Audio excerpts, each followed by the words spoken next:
Welcome back, fellow truth seekers, to our channel. Today, we have something extraordinary in store for you. We are diving deep into the fascinating world of Andromedan contactee, Alex Collier. But before we begin, make sure you hit that subscribe button and ring the bell to join our growing community. Trust us, you won't want to miss any of the mind-blowing content we have coming your way. Sit back and relax and listen to Alex Collier on the fate of regressive extraterrestrials. I have asked this in an earlier webinar, but I ask again. Will the regressive ones that have enslaved Earth humanity for a long time get arrested and brought to justice, even if they try to flee this galaxy? My understanding is there's no fleeing the galaxy.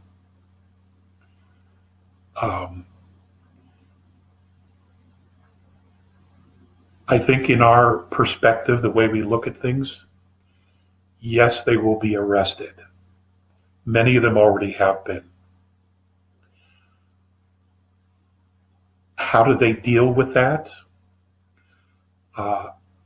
That's a really good question. What does arrest look like to them? Will they just be allowed to run free without any rehabilitation of some sort to do this again? No, they will not. No, they will not. There is a real, genuine, conscious shift occurring in our galaxy. And the intent is to unify all living things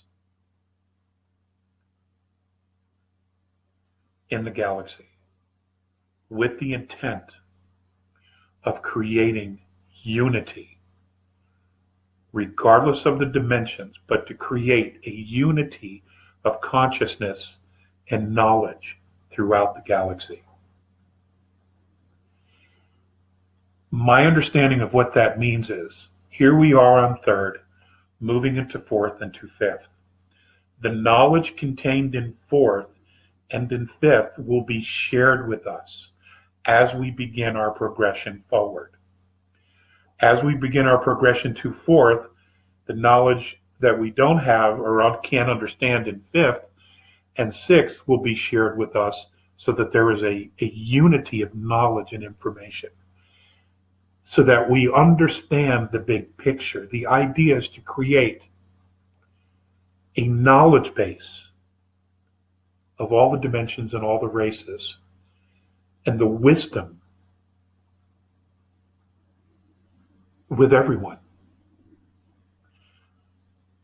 Now, it's one thing to have the knowledge, it's another thing to experience it. So if we have knowledge of what an existence is like, let's say in fifth or sixth density, it'll just be knowledge. We won't actually be able to experience it ourselves unless we're physically present. But we would know what to expect. We would know traditional behavior on those dimensions and how to act appropriately. And I think that's the purpose. You know, there's going to come a time where Earth is going to graduate and is going to be welcomed into the family of star nations in our galaxy. Now, there are a lot of different councils. The galaxy is pretty vast, and some areas of it are incredibly thriving with life, conscious life.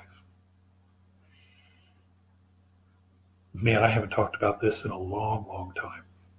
What that graduation looks like, what that initiation of Earth, once she reaches a specific level of conscious living, in harmony,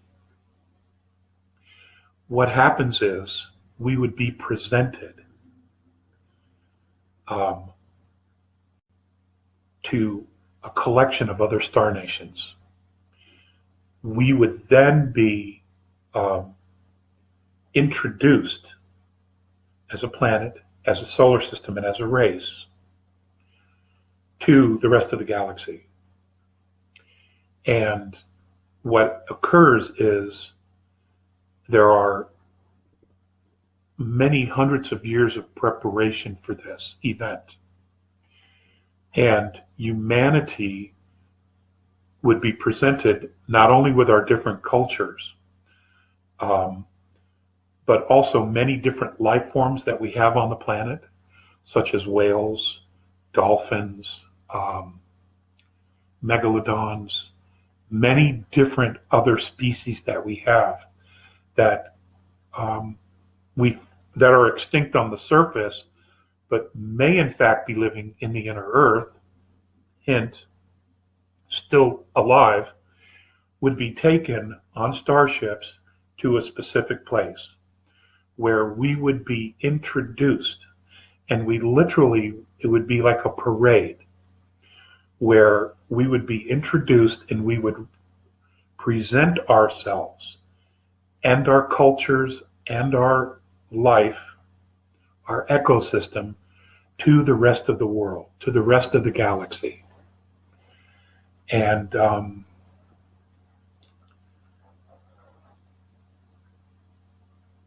this is, of course, after we were invited and accepted into this council of the galaxy. That's pretty much how it works. And at that point, we know them, they know us. There has been a lot of mentoring. There has been a lot of exchange of knowledge and maybe some technology. But we do this voluntarily and with great pride because we have a lot to offer. Okay? Each civilization is unique in its own way. Earth is very unique in the sense that we've had so many different races passing through, moving through our solar system because we're at one of the tail ends of one of the wings of our galaxy. We're pretty much for a very long time out in the boonies.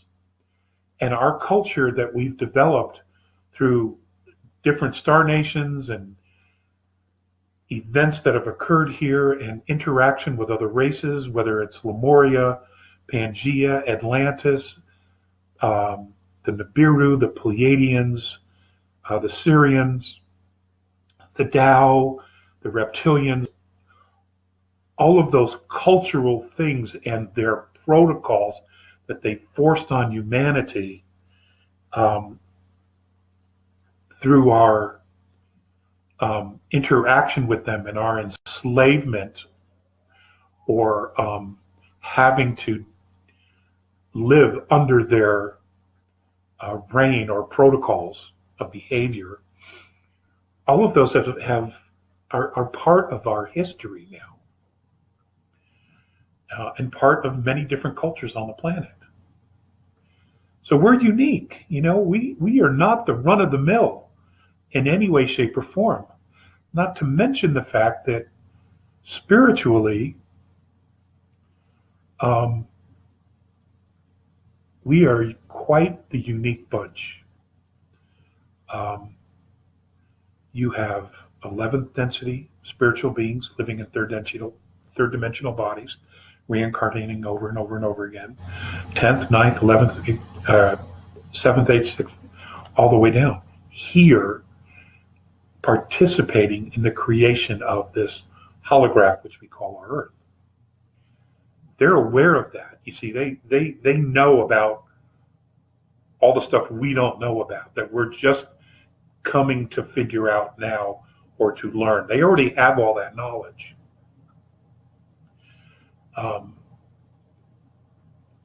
Which is why we have such an armada of assistants here. Because we're different. We're unique.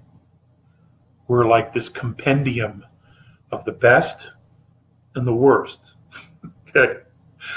But as that begins to harmonize and balance is created between those extreme polarities, which is already occurring, by the way, as that begins to come together, our potentiality as a species, as a race, is literally off the charts.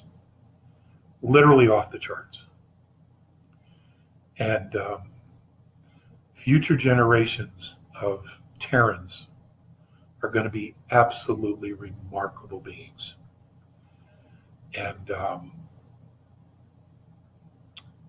we'll have a lot to offer in knowledge and in experience, especially with the movement of emotions.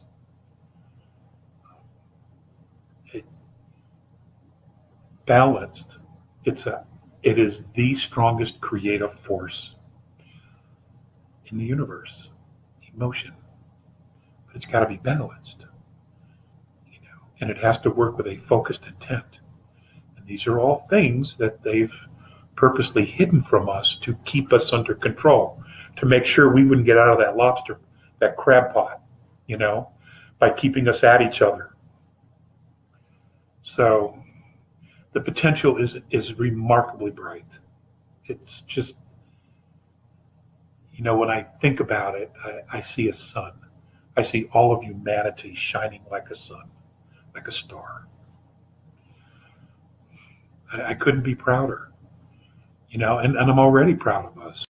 Frustrated, but I'm already proud of us for all the shit we've been through, and here we are still plodding along, trying to get it right, to do it right, having children, raising families, doing all the right things.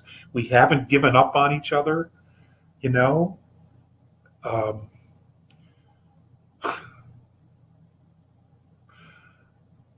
We're awesome. We're awesome. We're the last to figure it out. If you haven't hit that subscribe button, now is the perfect time. By subscribing, you become part of our ever-growing community of truth seekers, united in our quest for knowledge. Subscribing ensures that you'll never miss a single upload. Hitting the bell icon guarantees that you receive timely notifications every time we upload a new video. Don't let the algorithm keep you in the dark. Stay ahead of the curve and be among the first to hear the latest updates and groundbreaking insights that Alex Collier has to share. We are incredibly grateful for your support, as it allows us to continue creating and sharing knowledge that will expand your horizons. Your likes, subscribes, and bell notifications empower us to spread the truth, to unite in this cosmic journey together. So, from the bottom of our hearts, thank you for being a part of our community. As always, stay curious, stay open-minded, and most importantly, stay connected. Until next time.